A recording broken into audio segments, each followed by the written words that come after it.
थांबा.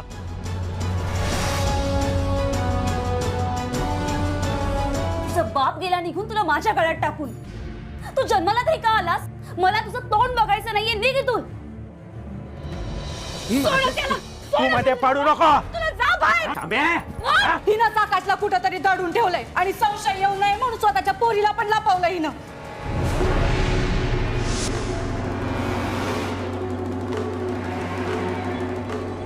हा कुठे? कोण आहे साहेब?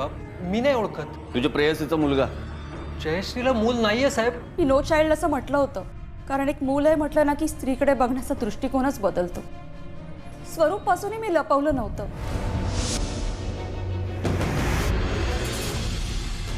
नमस्कार, मी सुनील बर्वे महाराष्ट्र जागते रहोमध्ये तुम्हा सगळ्यांचं स्वागत करतो. कालच्या केसचं पुढे काय झालं हे आज आपण पाहणार आहोत. आधी करणची बॉडी सापडली आणि मग आकाशची.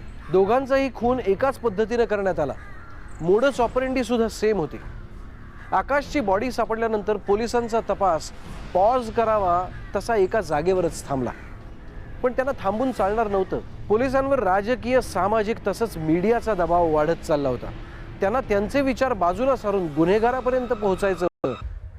पण या केसमध्ये ते तितकंसं सोपं नव्हतं.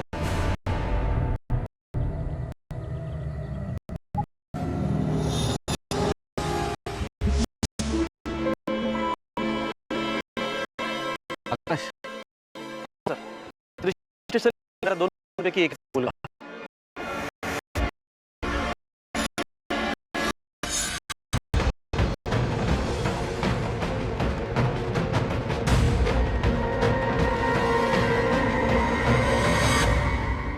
ओळख पटली आहे आम्हाला. ओळख पटली? त्याच्या आई वडिलांची माहिती आहे आमच्याकडे. बॉडी टर्न करा.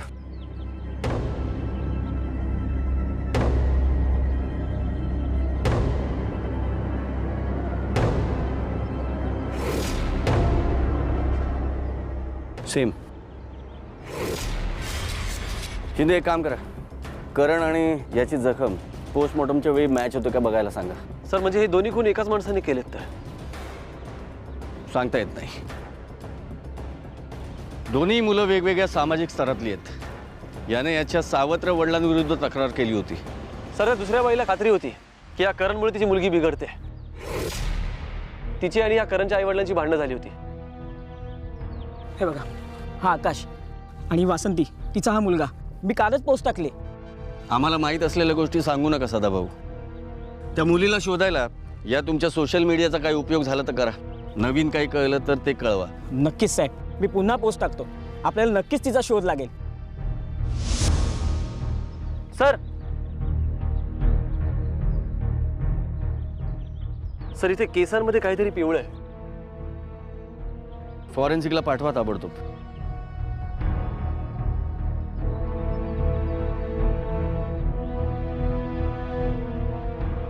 सर, अंगावर कुठेही मारलेल्या किंवा जखमीच्या खुणा नाही आहेत. शिंदे, या आकाशचा सावत्र बाप राजेश आणि मोहिनीची आई इरावती, या दोघांकडे आकाशला मारण्याचा मोटिव्ह होता. सर म्हणजे यांच्यापैकी एकाने किंवा दोघांनी मिळून तर. बॉडी पोस्टमॉर्टमला पाठवा.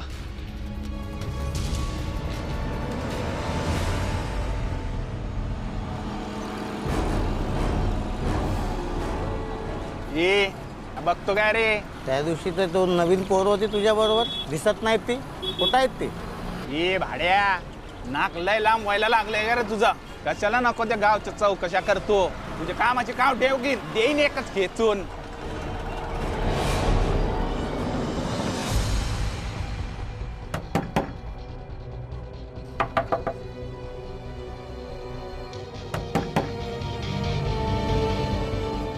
राजेश कुठे आहे? हां? तुझा नवरा राजेश कुठे आहे? ते गाडीवर गेलेत. गाडीवर नाही येतो.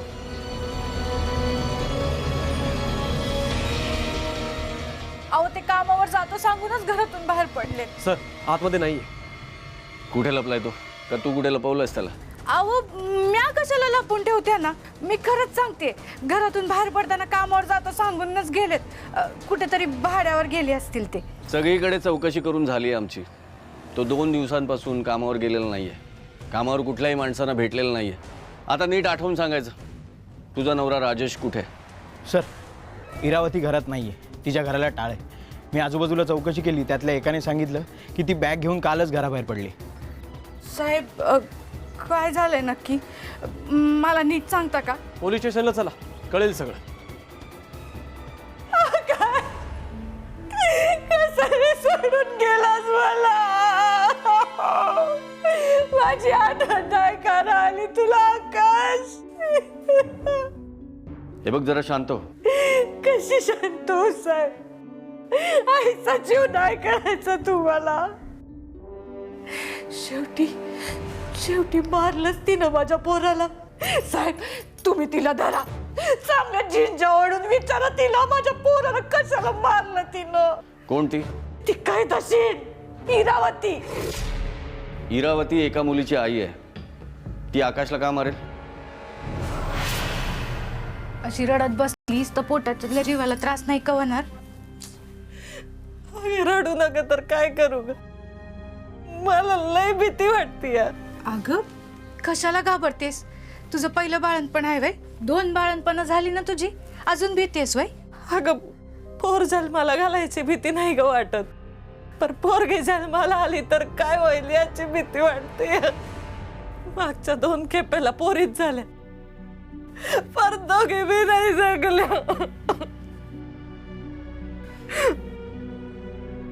झालं ते बरंच झालं. त्याचा बाप त्यांचा लई राग करायचा ग. आणि या केपेला पोरगी जन्माला आली तर मला सोडून जाईल असं म्हणलाय त्यो. पोरगा जन्माला यावा म्हणून समद्या देवांना नवस बोलले म्या. तू नको काळजी करूस, मी ह्या टायमाला तुला पोरगाच होईल बघ. तू तुझ्या तोंडाचा आकार पडू. पोरगी ती मोहिनी पोरगी झाल्याचं कळलं तेव्हापासून गायब झालाय त्यो. आता पातूर त्याचा पत्ता नाही. मुलगी झाली म्हणून त्याचा संसार तुटलाय. कोणाला पोरगा हाय, तो बी एक हाय, बघत नव्हतं तिला. राजेशचा फोन नंबर आहे का नाही तुझ्याकडे? साहेब माझ्या नवऱ्याचा कशाला? मी खरंच सांगते, माझ्या नवऱ्यानं त्याचा जीव नाही घेतला. तुझ्या नवऱ्याचा फोन नंबर देते की मुलाला मारण्यात तुझाही हात होता म्हणून तुला चाट टाकू? साहेब काय बोलताय तुम्ही? मी सांगते राजेश होते, दोघांचे फोन नंबर. करण आणि आकाश या दोघांची केसमध्ये इरावती एकमेव थ्रेड आहे. दोन्ही मुलांशी चांगलं होतं. ती मानसिक स्थिती नसणार, नाहीतर ज्या ती मुलाला दत्तक मागण्याची हिंमत तिने केली नसती. कदाचित तिला स्प्लिट पर्सनॅलिटी डिसऑर्डर असेल, आणि जर का तसं असेल तर आपण काय करतो हे कळण्याआधीच ती खून करत असेल. पण मग राजेश का लपून बसलाय? या दोघांचेही मोबाईल ट्रेस करा. मोबाईल बंद होण्याआधी ते कोणत्या एरियात होते याची माहिती काढा. या राजेश आणि इरावतीचे काही संबंध होते का याची माहिती आपल्याला काढावी लागेल. कदाचित राजेश आणि इरावतीनेच मिळून हे सगळं केलं असेल. या दोघांपैकी एक जरी सापडला तरी आपलं कोडं सुटेल. राजेशची बायको वासंती, तिला बोलावून घ्या. आणि राजेशकडे एखाद्या बँकेचं डेबिट कार्ड आहे का ते सुद्धा चेक करा. जर तो कुठे लपलाय तर त्याला कधी ना कधी पैशाची गरज लागणारच, आणि तो त्याचं कार्ड वापरणारच. ठीक आहे sir.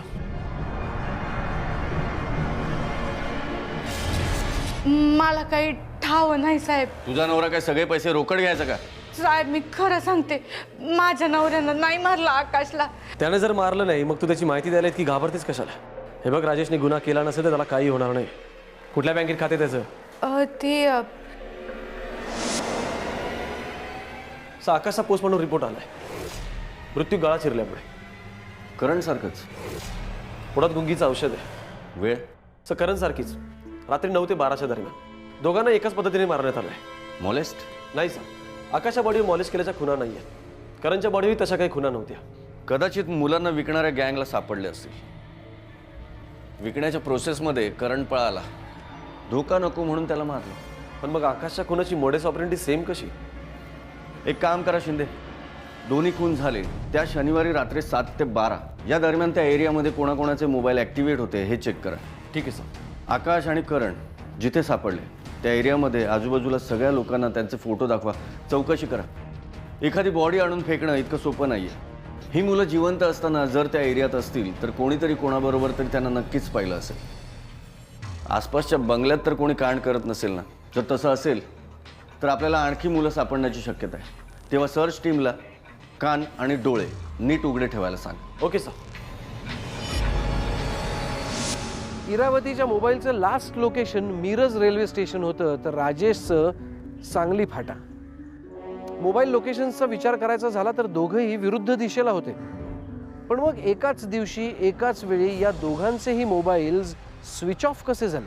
Miraj railway स्टेशनवरचं त्यावेळेचं CCTV footage पाहण्यात आलं, पण तिथे इरावती कुठेच दिसली नाही. दोन्ही केसेसनी आता एक वेगळंच वळण घेतलं. आकाश आणि करणची बॉडी जिथे सापडली तिथेच स्वरूप, जयश्रीचा प्रियकर याचा मोबाईल ट्रेस झाला. काय करत होता तो त्या ठिकाणी? करणशी त्याचा सरळ सरळ संबंध होता, पण आकाशशी काय संबंध होता त्याचा? कोण आहे हा? मला माहित नाही साहेब. माहित नाही. हा कोण आहे? खरंच यातलं मला काय माहित नाही साहेब. माहित नाही मग दोघांना का मारलास तू? साहेब मी नाही मारलो साहेब, तर खरं सांगतो साहेब, नाही मारलं मी या दोघांना. शिंदे हा असं नाही बोलणार. घ्यायला चल. काय करतोस तू? नोकरी की धंदा? नोकरी करतो साहेब, IT मध्ये. काय कंपनीचं नाव काय? CP कन्सल्टन्सी, प्रायव्हेट फर्म आहे. पगार किती? 30,000 रुपये. मग एवढ्याशा पगारात 2 गाड्या कशा काय सांभाळतोस? साहेब तो माझा पैसा नाही, माझ्या वडिलांचा पैसा आहे साहेब. तुझी सगळी कुंडली आहे आमच्याकडे. तुझे वडील क्लार्क होते, त्यांच्याकडे इतका पैसा? खरं सांग, अजून कुठला धंदा करतोस? कुठलंच नाही हो साहेब. कुठलाच नाही? मुलं विकायचा धंदा करतोस तू? हो साहेब, काय बोलते, असला पापाचा पैसा नाही कमवतो साहेब मी. ही मुलं तुझ्या तावडीतून निसटली म्हणून खून केलंस तू त्यांचा? साहेब बोलते चलते आरोप करू नका हो माझ्यावर. मी असं काही केलेलं नाहीये साहेब. माझा काही संबंध पण नाही हो मुलांशी. संबंध नाही? मग सिग्नलवर त्या मुलांना चॉकलेट आणि बिस्किट का वाटतोस? साहेब त्यांच्या चेहऱ्यावरचा आनंद बघून मी खुश होतो साहेब. आता तुम्ही सांगा ना, असं असताना मी त्या लहान मुलांना मारेन का? अहो ती 2 मुलं कोण आहेत ना साहेब, ते पण मला माहित नाही हो. मग ज्यावेळी खून झाला त्यावेळी तू त्या एरियात काय करत होतास? कुठल्या एरियात साहेब? साखर कारखान्याजवळ. हा तिथे माझा मित्र राहतो साहेब, नाव काय? आशुतोष चौधरी. गेली अनेक वर्ष ओळखतो आम्ही एकमेकांना. स्वरूप चांगला माणूस आहे साहेब. काय केलंय त्यांनी? नाही म्हणजे तुम्ही त्याची चौकशी करताय म्हणून विचारतोय. प्रश्न विचारायचं काम माझं आहे. जेवढं विचारलं जाईल त्याची उत्तरं द्यायची, आणि उत्तरं खरी खरी असायला हवी. कळतंय ना? हो. स्वरूपला भेटून किती दिवस झाले? आत्ता शनिवारी भेटलो. तारीख? 10 तारखेला. त्यापूर्वी आधी कधी भेटला होता? 3 तारखेला. म्हणजे त्याच्या आधीचा शनिवार. तुमचं काय दर शनिवारी प्रोग्राम असतो का? नाही साहेब, तसं काही नाही आहे. मग मित्रमंडळींनी मिळून भिशी सुरू केली आहे. त्याची मीटिंग असते शनिवारी आमची. स्वरूप येतो आमच्याकडे, एकत्र मिळून आम्ही सगळे. अच्छा. म्हणजे भिशू स्वरूपला एवढं सांगतो?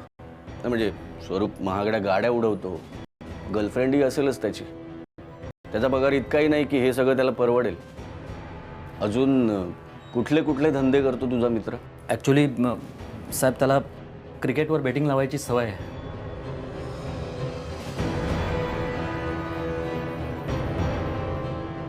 हे काय चालू दे तुझं. चला पाटील. ओके सर, मी बघतो काय करायचं ते. शिंदे, राजेशने काल फोंडा घाटातल्या एका गावात एका बारमध्ये त्याचं डेबिट कार्ड वापरलंय. म्हणजे तो त्याच गावात कुठेतरी राहत असणार सर. गावात चौकशी केली तर कळेल कुठे राहतोय ते. उचलू त्याला? नाही, तो अलर्ट होईल. त्याला रोज दारू पिण्याची सवय आहे, म्हणजे आजही तो त्या बारमध्ये येण्याची शक्यता आहे. पाळत ठेवावी लागेल आपल्याला. तो बेसावध असताना उचला त्याला. ठीक आहे.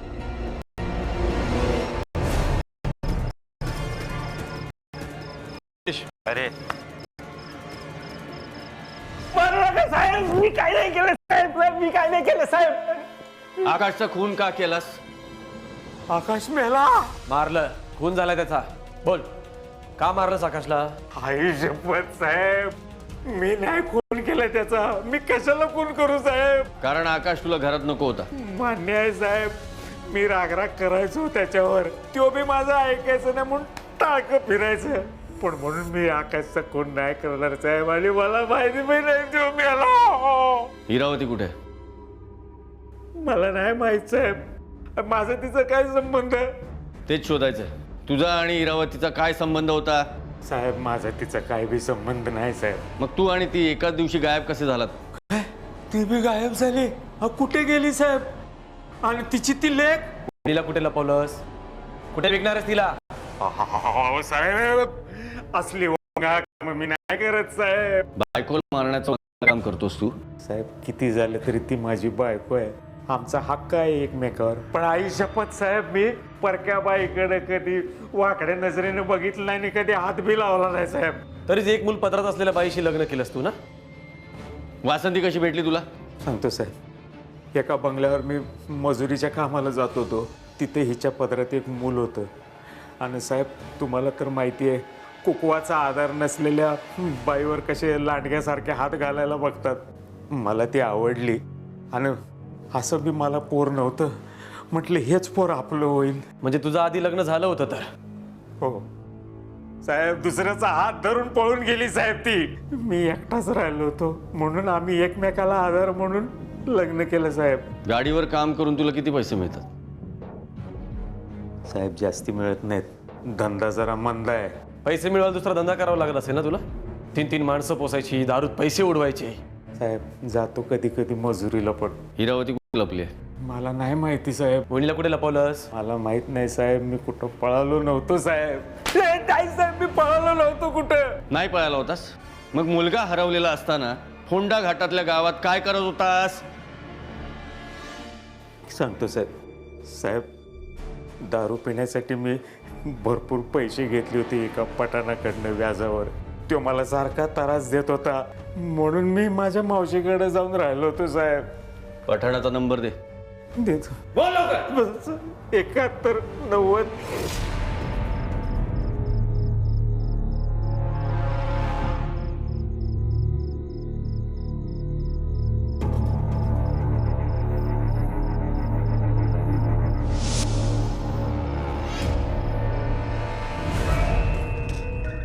बोल इरावती, मुलीला लपवून तू कुठे गडप झाली होतीस? नाही, तुझा आकाशवरचा राग आम्ही समजू शकतो, पण करणने तुझं काय वाकडं केलं होतं? का मारलंस त्याला? नाही साहेब, मी नाही मारलं त्याला. आधीच कावलेलं पोरग होता साहेब ते. मी कसं पायी मारू त्याला? आणि माझा आकाशवर बी राग नव्हता साहेब. मी फक्त माझ्या पोरीसाठी राबत होते. माझ्या वाट्याला आलेलं जगणं तिनं जगू नये म्हणून कष्ट उपसत होते साहेब. पण तिथे आकाशच्या दादाला लागून अभ्यास बी करत नव्हती म्हणून फक्त मी तिला आकाशपासून लांब करण्याचा प्रयत्न केला साहेब. हरवलेल्या मुलीसाठी घरात थांबायचं सोडून तू पळून गेलीस, परत आलीस ते लपत छपत का? साहेब ती खोली माझ्या पोरीच्या नावावर आहे साहेब. माझ्या कष्टाच्या पैशानं विकत घेतले मी. माझ्या पोरीला आधार राहावा म्हणून ती तिच्या नावावर केलेली आहे साहेब. ती खोली जर माझ्या नावावर असती ना तर माझ्या नवऱ्यानं कवाच इकून खाल्ली असती. पण साहेब कसं कुणाच ठाऊक माझी पोरगी हरवल्याची बातमी माझ्या नवऱ्याला लागली आणि मग तो रात्री बेरात्री येऊन मला धमकी द्यायला लागला. मला म्हणला तुझी पोरगी काय आता परत येत नाही, तू ती खोली इकून टाक मधून. मला वाटलं आता इथून दुसरं कुठं तरी राहायला जायला पाहिजे, त्यावर काही बॅट टळायची नाही. कुठे गेली होतीस? इतके दिवस कुठे राहिलीस? इथंच होते साहेब. म्हणजे गावाला जायचं म्हणून मी मिरजेला रेल्वे स्टेशनात गेले तर तिथं माझी एक मैत्रीण भेटली. ती मला म्हणली तू गावाला गेलीस तर तिथं बी तुझ्या माग माग तुझा नवरा येईलच की, मग तू इथंच राहा माझ्याकडं. म्हणून मी तिच्याचकडं राहिले साहेब. मग परत कशाला आली होतीस? साहेब माझ्या पोरीच्या लग्नासाठी थोडं सोनं जमवत होते साहेब. मला धास्ती वाटली, म्हणलं घरात कोणी नाही बघून त्या भाड्यानं दार तोडलं आणि सगळं सोनं लंपास केलं तर, म्हणून फक्त सोनं नेण्यासाठी आले होते साहेब. साहेब मला ठाऊक होतं हा आकाश माझ्या पोरीच्या केसाला बी धक्का लागू द्यायचा नाही हे ठाऊक होतं मला. आकाशचाही खून झालाय. आकाशचा खून झालाय तुला माहित होतं? कसा? साहेब तो फोन मध्ये फोटो बघितला, म्हणजे माझ्या मैत्रिणीने दावला होता. मोहिनीचा बी फोटो होता त्यात. कुणाला काही माहित असेल तर सांगा असं लिहिलं होतं त्याच्यात. आकाशला तू नाही मारलंस तर मग कोणी मारलं? सर अजून एक बॉडी सापडली. माझी मोहिनी, माझी मोहिनी, माझी मोहिनी. म्हणे सर या साईडला. शिंदे, हां सर. बातमी कशी मिळाली? सर वायरलेस नाही. शिंदे, पोलीस स्टेशनला कळवा. त्या इरावतीने रडून रडून पोलीस स्टेशन डोक्यावर घेतलं असेल. बॉडी मोहिनीची नाही आहे म्हणून सांगा. ठीक आहे सर.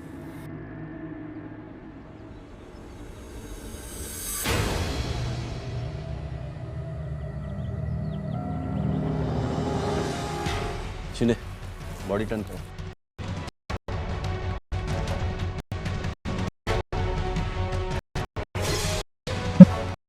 याचा गळाच कापलाय.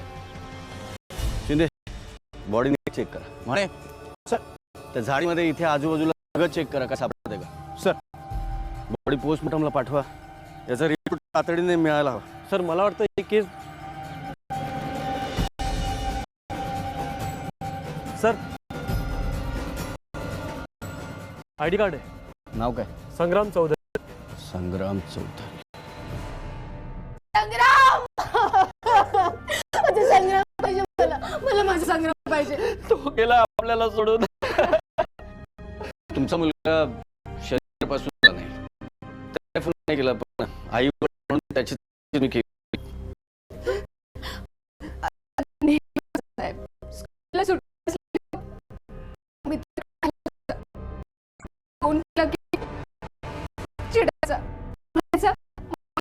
ठेवून असतेस म्हणून यावेळेस ठरवलं की कॉल नाही करायचा. वाटलं फोन नाही केला तर त्याला त्याला मम्माची किंमत कळेल. आशुतोष, संग्राम कुठल्या मित्राकडे गेला होता? पंकजकडे. पंकज, संग्राम तुझा मित्र होता ना? हो, एकदम खास. मग तू त्याच्याकडे जाऊन राहायचास? नाही, तोच माझ्याकडे राहायला यायचा, कारण का त्याचे मम्मी पप्पा काम करतात ना, आणि दिवसभर त्याच्या घरी कोणच नसतं. आणि माझ्या घरी कसं माझी आजी असते ना, म्हणून आम्ही दोघं माझ्याच घरी राहायचो.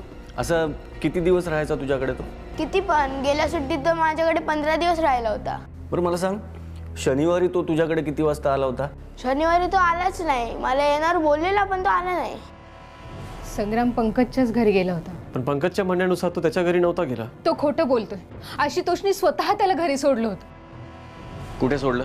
पंकजच्या बंगल्यावर. नाही, ॲक्च्युली त्याला गणेश चौकात सोडलं. तिथून पंकजच्या घरी जायला वन वे होता. संग्राम म्हणला की मी चालत जातो. काय? 2 मिनिटाच्या अंतरावर सोडलं असतं तर काय बिघडलं असतं? आणि मला म्हणालात की घरी सोडतो म्हणून, आणि त्याला चौकात सोडलं.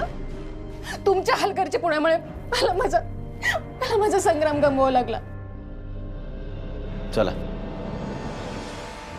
शिंदे, संग्रामला कोणी उचललं असेल तर त्या गणेश चौकातून पंकजच्या बंगल्यावर जाणाऱ्या रस्त्यावरून उचललं असेल.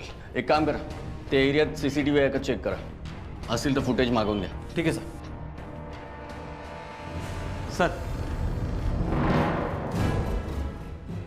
सर गणेश चौकातून बंगल्याकडे जाणाऱ्या वनवेचं CCTV फुटेज चेक केलं. त्यात आशुतोषची कार नाही आहे, संग्रामही दिसलेला नाही आहे, आणि पोस्टमॉर्टम रिपोर्टनुसार त्याच्या बरगड्या फ्रॅक्चर होत्या. पोटात गुंगीचं औषध नव्हतं.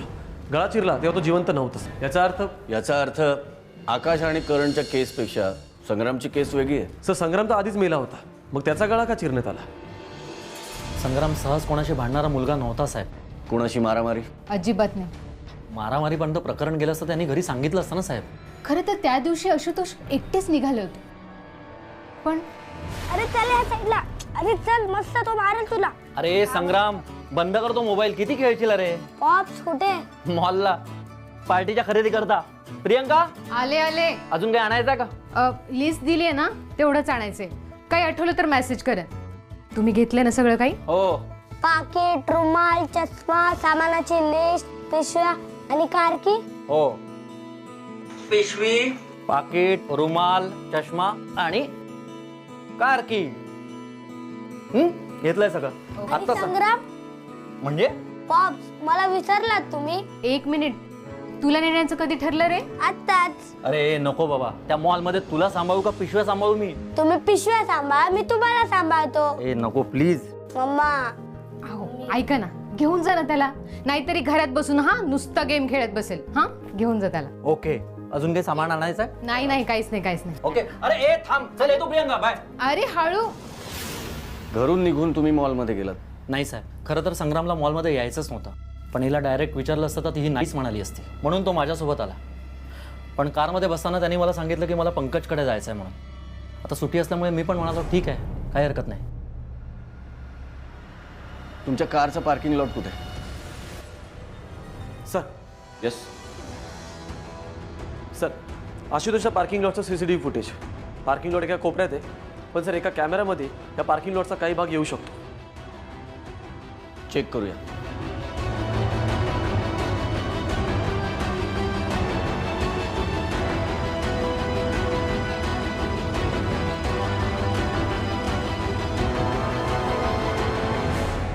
बोलवा त्याला. ठीक आहे सर. संग्रामचा खुनी सापडलाय. संग्रामचा खून. नाही मी संग्रामचा खून नाही केला साहेब. मी संग्रामचा खून नाही केला.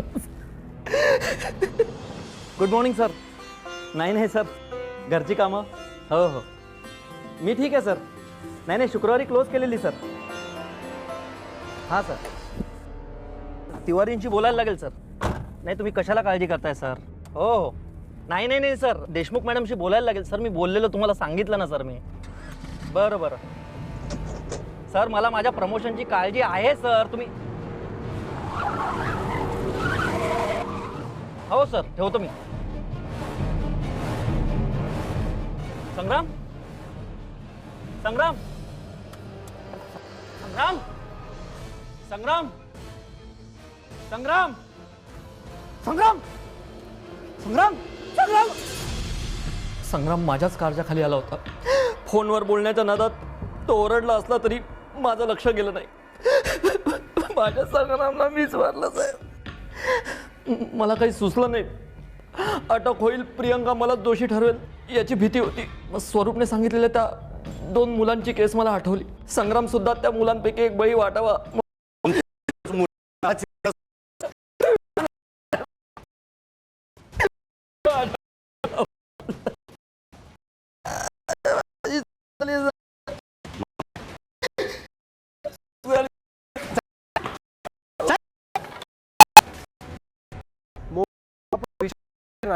असे होत राहतात.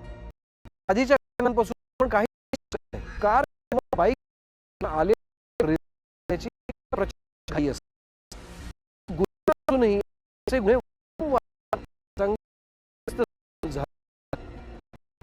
आणि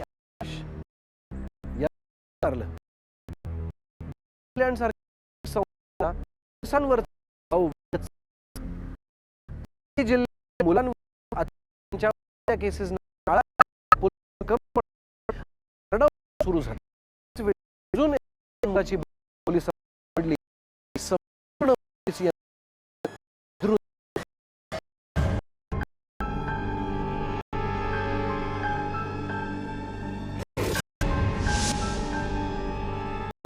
शिंदे, बॉडीची कंडिशन ठीक दिसते, पण वास. याच्या बॉडीचा वास आहे सर. कित्येक दिवस आंघोळ केलेली नाही याने. शर्ट कोरा आहे, पण याच्या मापाचं नाही आहे सर. त्याच्या पॅन्टवर बघा काय पडलंय. सर, हळद आणि पिंजर असावी. शिंदे, त्याच्या मुठीत काहीतरी आहे बघा.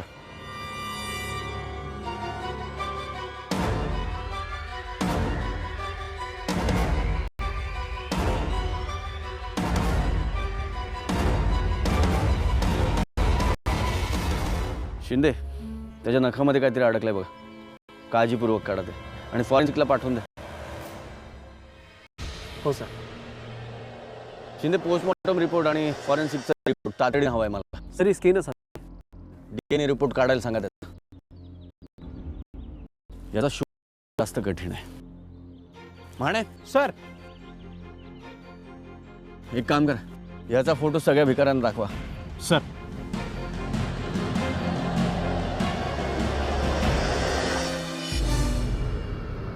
सर, ये रे, ये, घाबरू नको. ये. याने त्या मुलाला पाहिलंय सर. कुठे पाहिलं होतंस त्या मुलाला? काल्यासोबत पाहिलं. हा काल्या कोण? तो नाही का पायानं आदू आहे तो बघा. त्या मुलाचं नाव माहिती आहे का तुला? काल्या त्याला भिकू बोलायचं. भिकूचा बाप आहे काय तो काल्या? नाही साहेब, बाप असता तर असे हाल केले नसते ना. म्हणजे मारल्या बगर कळत नाही ना तुला? भीक मागायला नाही आवडत, भिळायला आवडतं. हा, म्या भीक मागतो तेव्हा तुझ्या पोटात पडतं. भीक नाही मागितली तर टाचा घासत मरशील. लक्षात ठेव, उद्यापासून भीक नाही मागितली तर तंगड मोडीन आणि हात थोटा करेन. लक्षात ठेव. खूप भल्या घरचं पोरगं होतं. काल्याला काय माहिती कसं सापडलं. काल्या नुसतं आराम करायचं आणि ते पोराकडनं भीक मागायला लावायचं. काल्याकडे एकच मुलगा होता की अजूनही होती मुलं त्याच्याकडे? ते अजून तर काय माहित नाही. यांची कोण कोण होतं काल्यासोबत? हो साहेब, हे दोघं होते. त्या काल्याकडे मोबाईल आहे का? हो साहेब. नंबर दे.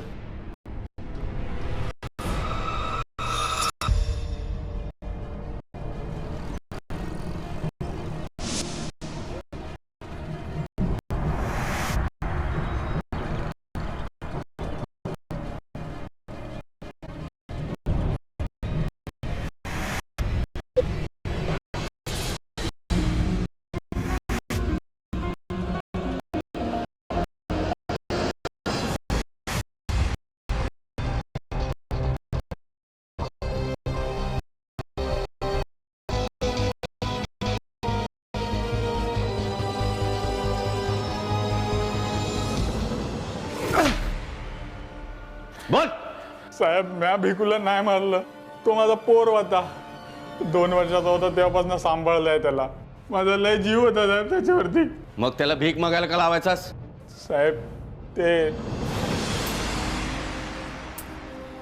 हा, हे झाले 10. आता लवकरच आपले 2 लाख जमा होतील.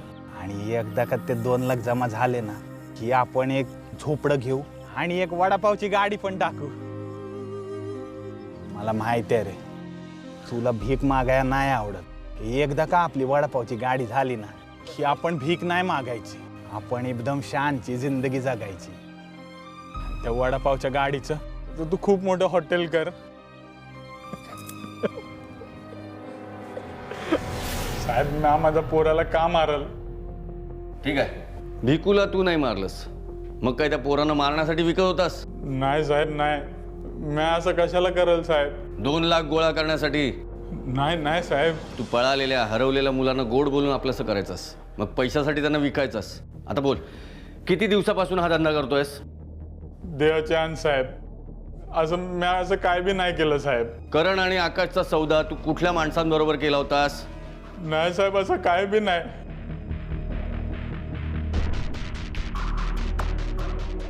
ही मुलं तुझ्यासोबत राहायची? होय साहेब, 1 दिवस राहिली आणि गायब झाली. कुठे गेली? मला नाही माहिती साहेब. आकाशचा खून झालाय तुझ्या भिकू सारखाच. खरं सांग काल्या, कुठे गेली ही मुलं? नाही माहिती साहेब. हा, पण एक माणूस सतत त्यांच्या मागावर होता साहेब. हा? नाही साहेब. हा? हा पण नाही साहेब, पण मी त्याला बघितलं तर ओळखेन. अशा पट्ट्याचं घड्याळ कोण घालतं? नाही माहिती साहेब. तो माणूस समोर आला तर ओळखशील? होय साहेब, ओळखेल. जा निघ.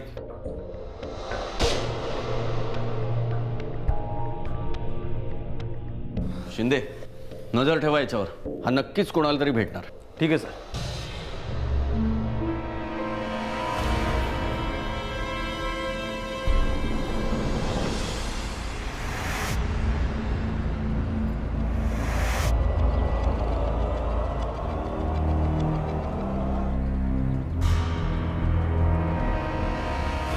शिंदे, भिकूचा खूनही शनिवारी रात्रीच झालाय. करण आणि आकाश यांच्या खुनाची वेळ साधारण तीच होती. तिन्ही मुलांच्या पोटात गुंगीचं औषध मिळालंय. तिन्ही मुलांचा गळाही चिरला गेलाय. भिकूच्या पॅन्टवर सापडलेला रंग हळद आणि पिंजर. आकाशच्या केसात अडकलेला पदार्थ ती सुद्धा हळद होती. हे प्रकरण नरबळीचं आहे. पण कोण करतं हे सगळं? काय साध्य काय होणार आहे यातून? शिंदे, अशा पट्ट्याचं घड्याळ कोण वापरतं हे आधी आपल्याला शोधायला हवं. एक काम करा, राजेश, इरावती, जयश्री, स्वरूप या सगळ्यांना बोलावून घ्या. ठीक आहे सर.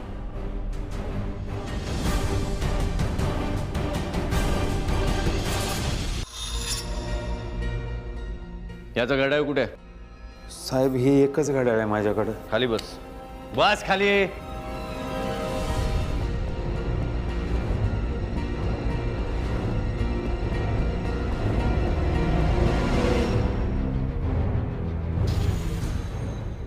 हे मानेवर काय? हे साहेब डास चालवतो म्हणून खाजवलंय.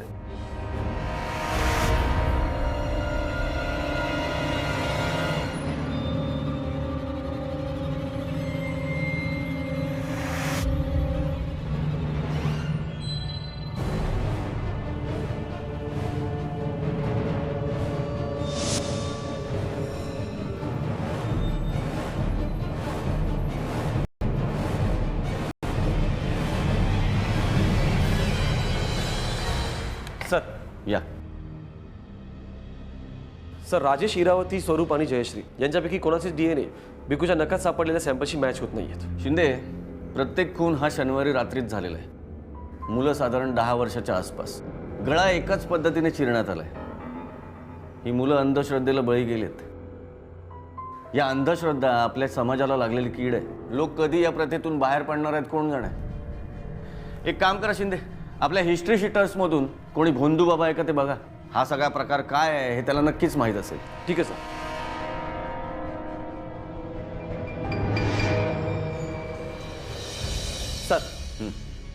सर इन्फॉर्मेशन मिळाली. या अशा लहान मुलांना अपत्यप्राप्त आणि धनलाभासाठी बळी दिले जातात सर. एकतर हे बळी शनिवारी किंवा अमावस्याला दिले जातात. आणि सर, या शनिवारी अमावस्या आहे. या बळीसाठी मुलगी लागतात की मुली चालतात? सर, मुलगी वयात आलेली नसेल तरी चालते. मूर्ख आहेत.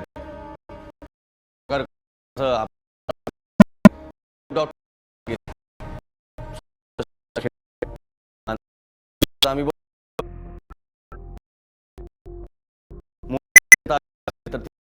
आपल्याकडे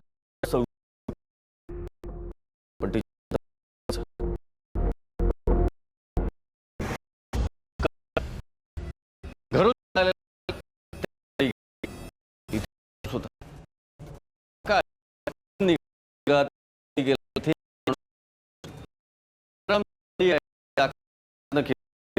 तिथे होता.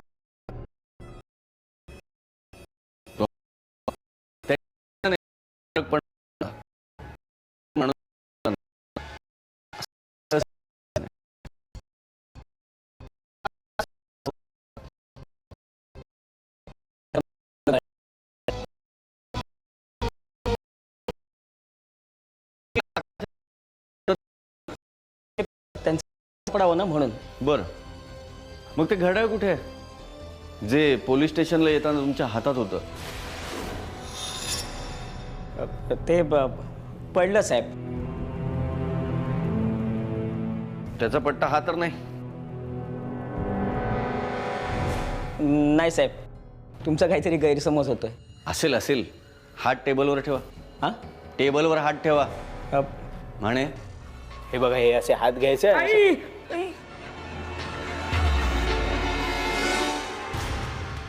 हे काय? ते पडलो. हे बघा, तुमच्या वयाची कदर आहे म्हणून अजूनही हात उचललेला नाहीये. खरं काय ते नीट सांगायचं. त्या भिकूच्या नखामध्ये स्किन सापडलेली आहे. तुमचा DNA रिपोर्ट येईलच इतक्यात. त्याआधी खरं काय ते बोला. बोला. परिस्थितीने लाचार केलं साहेब. बायकोला कॅन्सर आहे. नोकरीच्या फंडातले सगळे पैसे मी मुलाला कॅनडाला जाण्यासाठी खर्च केले. तो आता लक्ष देत नाही.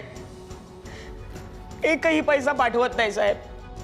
पेन्शनच्या तुटपुंज्या पैशातून बायकोच्या आजारपणाचा खर्च भागत नाही.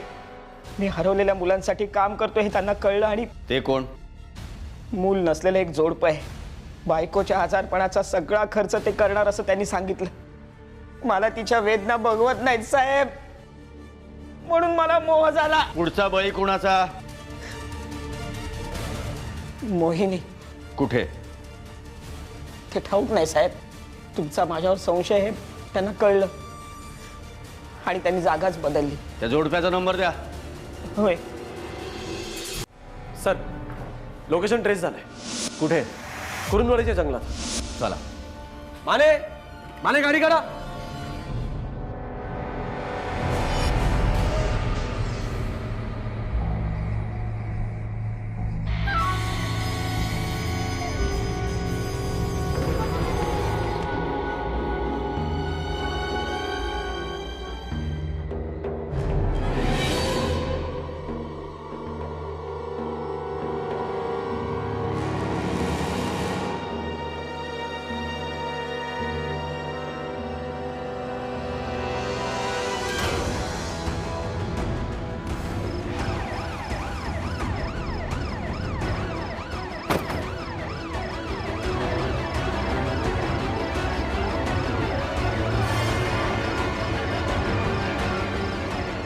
लोकेशन अजून पुढे दाखवतोय.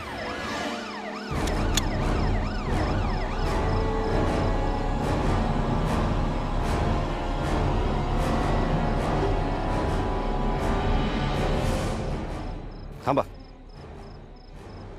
बहुतेक इथेच सुरू आहे. माने इथून जा. शिंदे खरात तुम्ही इथून जा. परब चला.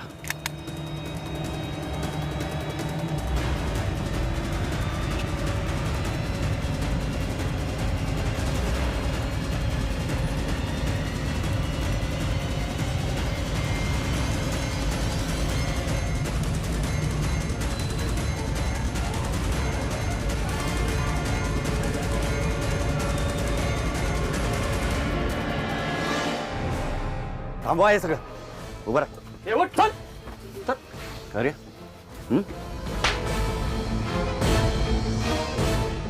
तुमच्यासारख्या माणसांमुळे समाजात अंधश्रद्धा फोफावतात. मूल होण्याच्या हव्यासापायी 3-3 निरागस मुलांचा बळी घेण्यापेक्षा एखादं मूल दत्तक घेतलं असतं तर आईबाप होण्याचा आनंद सहज मिळवता आला असता. एका मुलाच्या आयुष्याचं भलं झालं असतं. माने घेऊन चला यांना. शिंदे चला. चाल. चला मॅडम. आई वहिनी,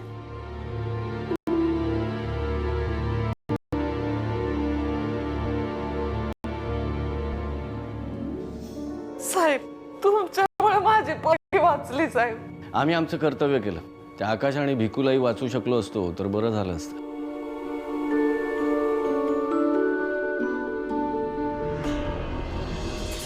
कोणताही ठोस पुरावा नसताना फक्त तर्काच्या आधारावर सदाभाऊंसारखा पांढरपेशा गुन्हेगार पोलिसांच्या हाती लागला. मांत्रिकाला आणि मूल व्हावं म्हणून अघोरी कृत्य करणाऱ्या जोडप्याला फाशीची शिक्षा सुनावली तर सदाभाऊंना जन्मठेप झाली. आजच्या काळातही आपला समाज अंधश्रद्धेच्या विळख्यात इतका अडकत चाललाय की सुशिक्षित माणसंही तांत्रिक मांत्रिकाच्या जाळ्यात अडकतायत. लाखो रुपये खर्च करतायत.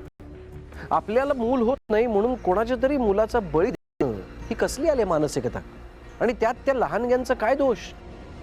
उद्या जर तुमच्या मुलाला पळवून नेऊन त्याचा बळी दिला तर विचार करा. देवदेवस्की, भानामती, काळी जादू हे सगळे प्रकार फक्त तुम्हाला लुटण्यासाठी तयार करण्यात आलेले आहेत. तुमच्या मानसिकतेचा गैरफायदा घेऊन हे लोक तुमच्याकडून नको ते दुष्कर्म करून घेत आहेत. त्यामुळे कोणतंही असं कृत्य करताना जरा विचार करा. जे आहे त्यात समाधानी राहा. मी सुनील बर्वे आज तुमची रजा घेतो. पुन्हा भेटेन एका नवीन केससह. तोपर्यंत तुमची आणि तुमच्या परिवाराची नीट काळजी घ्या. सावध राहा आणि बघत राहा. महाराष्ट्र जागते रहो. अजूनही वेळ गेली नाही. जय हिंद, जय महाराष्ट्र.